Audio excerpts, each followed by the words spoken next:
Hello and welcome to another episode of Saturday Roundup with me, where we don't just give you the headlines, we roll them out, we ask the questions that no one dares to ask, and we add a touch of spicy commentary along the way.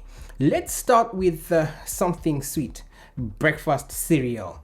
Then we'll end up where most Zimbabweans are these days, bracing for impact.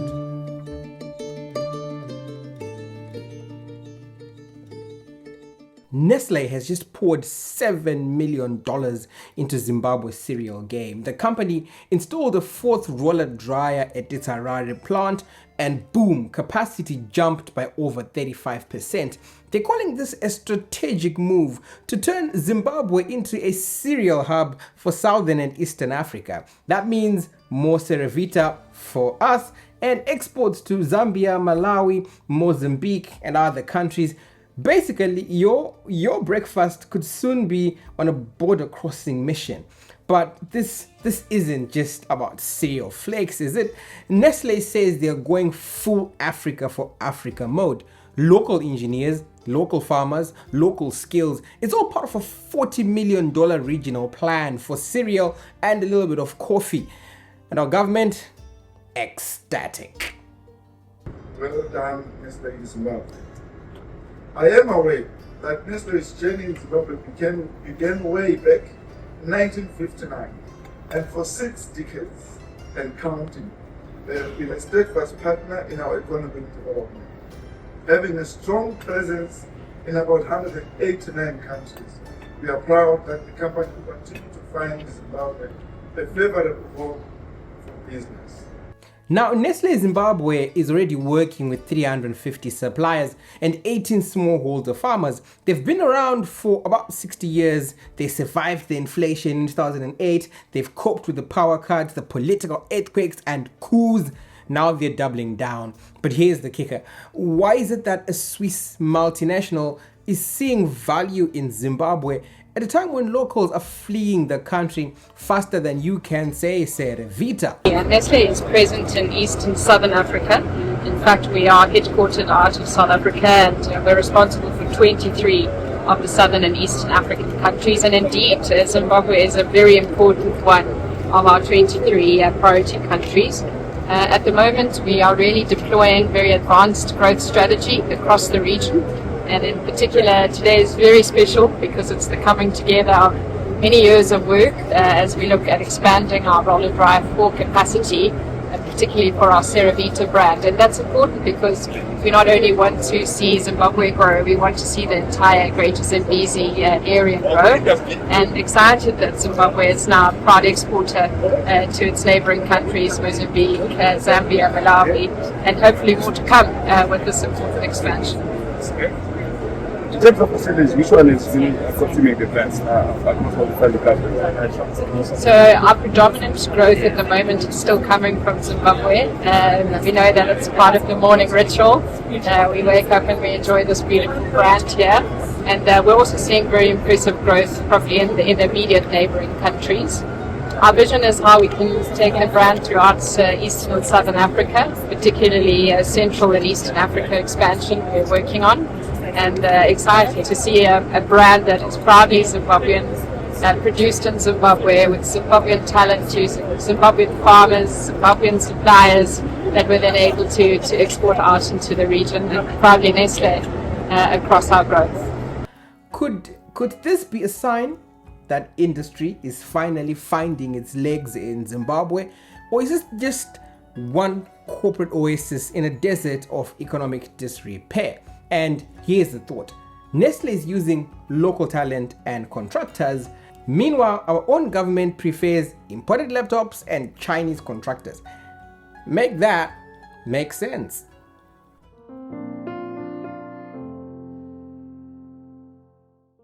We move from breakfast to heartbreak. Bulldozers rolled into Cloverdale, Rua, and tore down what thousands of families have called home. By the end of Friday, the skyline, whatever it was, had changed. Bricks where homes stood, smoke where cooking fires once warmed children, and on the roadside, makeshift tents and roadside babies. Napa takatanga kugara manhekuveda asi hondo akatanga mari mwezi takanzi ibvai takapwanyirwa mucloverdale takanzi ibvai nzvimbo yacho haizi yenyuma saka waitidzinga nembwa vachitipukisirawo dzimba dzedu nekudhemenja midziyo yedu nekuabhisa vana chikoro ezvino vana vasi kuenda kuchikoro magrade 7 hazvichanyori saka izvozvo zviri kutotinetsa.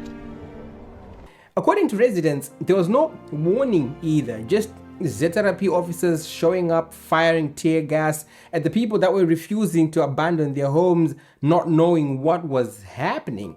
There are quirks and murmurs that 3 people died in the chaos that ensued. Police say it was resistance. Residents say, nah, that was cold brutality.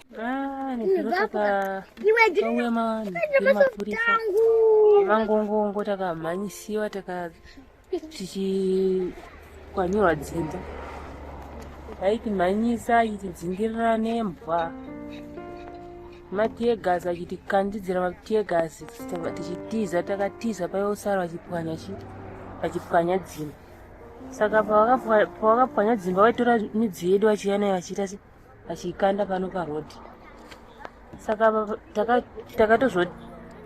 takatozobva ikoko kwatanga tatiza tichidzika kuzasi kudhemo takuuya kunoku takutera midziyo yedu yanga yakandwa pano parodhi saka pakaipa ine vachechi ava chando tiri kutonhora vari pano hatina kana option kana kuti toita sei tofamba sei kana kana mari yekuti utsvage kana transport uende kana kwamutare ndokumusha kuti tikwire bhazi tiende ikoko pari kutoda transport yekuti takure vana midziyo tiende ikoko saka hamene nokuti tinozvikunda sei. Cloverdale farm belongs to former cabinet minister Petronella Kagonye. It was illegally parceled out by land barons aligned with, wait for it, the same ruling party where she was a senior figure. People bought stands for as little as $200 sometimes. Some were told to talk to somebody called chairman, some toko, and boom, just like that, you got land, you could build. No paperwork, no legal process, just the unspoken promise of political loyalty. If you're Zanu enough, if you're Zanu enough, you'll get a home. Forget the paperwork, forget the illegality, get yourself a home. Well, now they are on the roadside of Mutare Road. No shelter, children out of school, women trying to raise families right beside speeding lorries. This isn't just a land dispute, it's a question of trust. What happens when people follow what the party says instead of what the law says? Who takes responsibility when the land you were given essentially turns out to be a lie? Ndakatengeserwa stand namuna June last year. Ndakatengeserwa stand vandazoya muna November. Pesava ndaimanikidzira kuvaka na November ndopa ndikauya. Ndakangogara kama 5-6 months. Svika ipapa tichizopwanyira. And what's more chilling is that many of the people who gave out that land, they're not being arrested. They're probably enjoying a hot tea in warm homes right in the middle of winter. But the people who trusted them, they're out in the cold. And again, just as we get into winter, it's brutal. It's really brutal.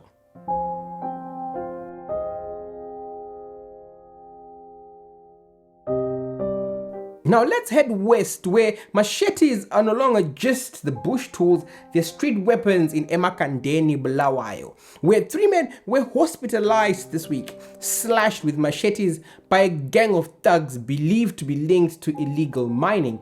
They were ambushed on footpaths, hit with hammers, and robbed of phones, money, and even clothes.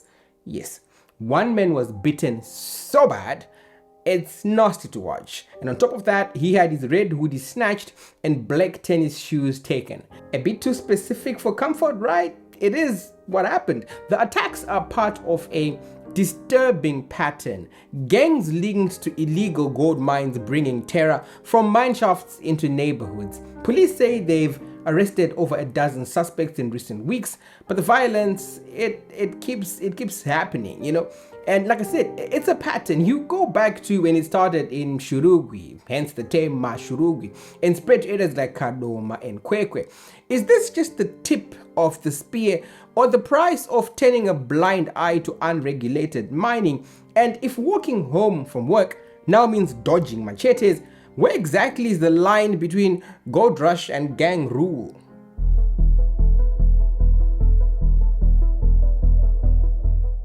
Something rare just happened.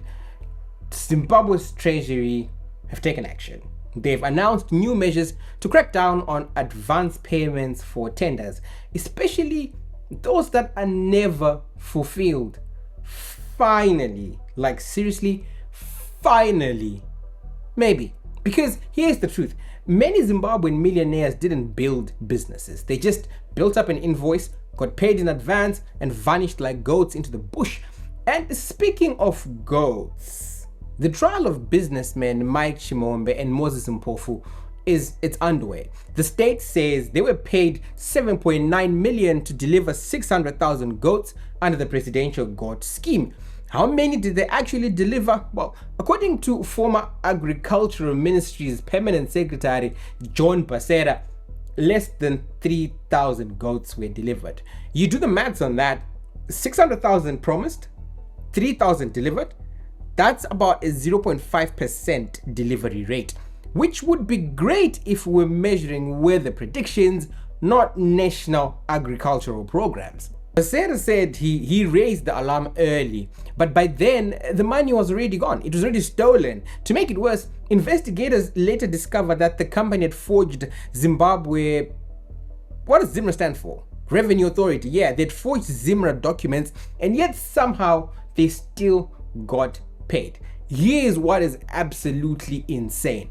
The price per goat was between $175 and $250. That is more expensive than importing a live goat from Dubai with first class sitting in Emirates. This goat story isn't just about fraud. It's about how weak procurement systems feed corruption. It's about why the Treasury had to act, and it ties directly to the story of Mike Chimombe and Moses Mpofu. If the two of them are convicted, they'll be poster boys for what went wrong with public procurement. But if they walk free, what message does that send to every crook in waiting?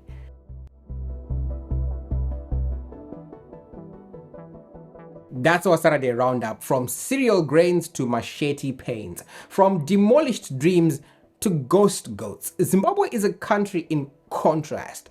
Some are building factories, others are building fake tenders, and far too many people are rebuilding their lives and their homes again and again. So we ask this: in this nation of resilience, who is held accountable and who just gets away with it? I'm Maynard. See you next week.